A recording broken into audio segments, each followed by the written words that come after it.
Bună toată lumea, azi vreau să fac o rețetă pe care am văzut-o pe net. Întâi folosim de asta red, ia, de focus, nu se vede, lasă așa. Thai curry paste, red și este picant, foarte picant, așa. Luăm 2 lingurițe. Păi, facem o porție pentru 2 oameni. Nu întrebați ce lingură e asta, că facem pentru 2 oameni. Dar dacă faceți pentru voi singuri așa, puneți o linguriță.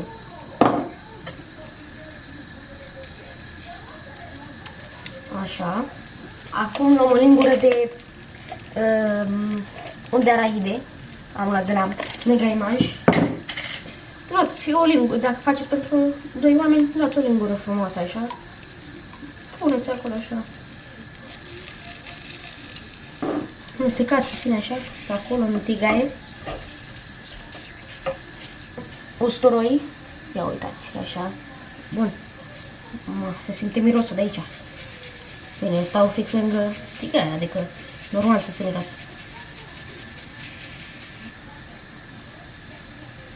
Așa, dăm puțin mai încet focul.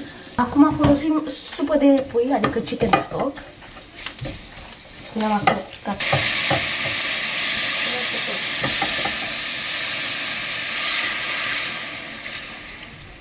aici, am arătat. Dezolvat așa, bine, trebuie să mai aibă puțin acolo, așa, ceva. Acum folosim lapte de cocos, aici spune în germană, cocos milk. Tot de la Shanxi ăștia, nu știu de ce aici în România se folosește de astea. Încercați să luați cu mai puțină zahăr, așa că nu vrem nici să ne îngrășăm, dar nici să avem udon dulce. Dați seama. Așa, ia uitați cum arată. Punem tot din ăsta, tot. Așa, hai. Să amestecăm. Folosim, noi n-avem, rețeta originală avea lemongrass, dar noi n-avem și folosim de-astea, lămâi de-astea uscate din Iran, aduse din Iran. Punem unul aici așa, ca să dea aromă, chiar ajută la sosul și așa. Amestecați așa. Mai punem și fish sauce de asta. Da, atent să nu puneți mult că e sos de pește, nu e cine știe ce bun. Ce bunătate. Așa. Da, mai adăugăm lime în el.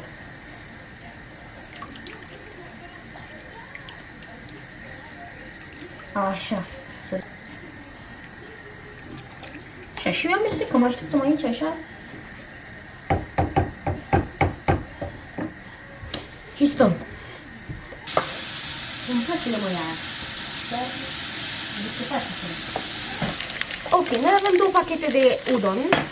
Unul este nefăcut, unul e deja făcut deja. Ăsta trebuie 3 minute. Iar ăsta trebuie să-l pui vreo 5-7 minute. Să pun deja ghioda. Așa.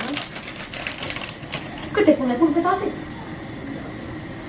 Că le punem pe toate, că suntem mai mâncăcioși așa.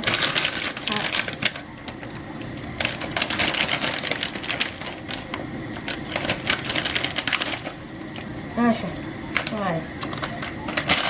De-aia, înainte să fac prea, nu știu cum, hai să gust și eu puțin din el. Ia uitați sosul. Nu prea se vede că nu e așa. Nu știu cum e acum, că încă e foarte lichid. Dar așa trebuie.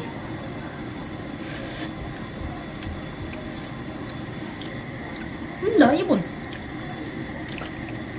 Dar din părerea mea are nevoie de sare. Hai să mai adaug sare. Așa, mai băgăm sare pe aici, așa. Și amestecăm, așa. Acum în ăsta aici punem udonurile făcute. Astea le-am luat la, unde le-am luat? La Mega Image, nu? Da. 7 lei, așa. 6 lei și ceva, da. Așa, acum blocul ăsta de udon băgăm aici înăuntru. Am primit încă o recomandare de la cineva și au zis să mai pun niște lime. Adică hai să pun. Am intrat în ochi. Da. Punem întâi ramen, de udon, iertați-mă. Arată bun.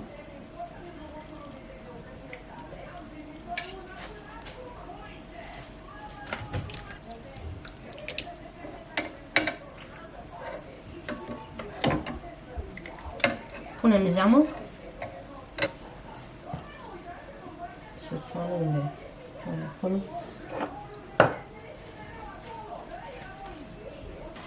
Am pus și ciuperci shiitake sau cum se numește.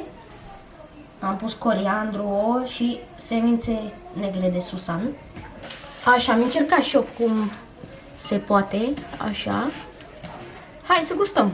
Hai că gust, să vedem dacă e bun.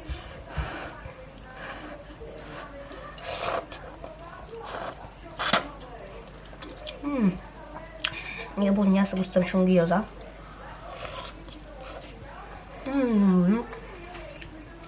Da, e bun.